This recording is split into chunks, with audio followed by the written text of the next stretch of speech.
Cricket is my favorite sport. Why am I saying this? Because in this video I'm going to talk about some of the most common meanings of the word sport.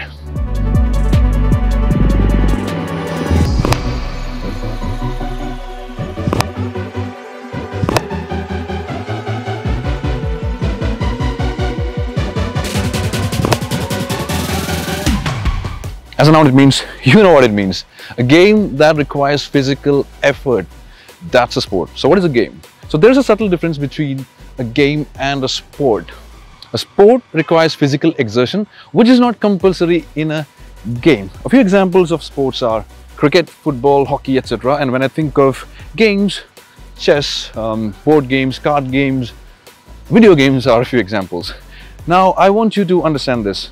The word game can be used when we talk about a particular sports match. For example, when I talk about a cricket match that I played yesterday, I can say it was a great game.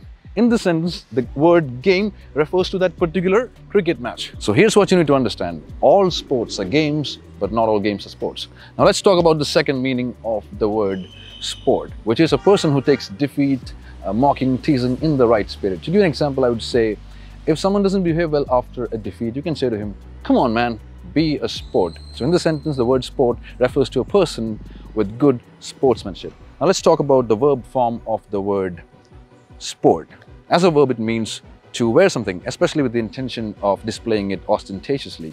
It can be used as an alternative to the word flaunt. To give you an example, I would say, "I am sporting my new smartwatch in this video."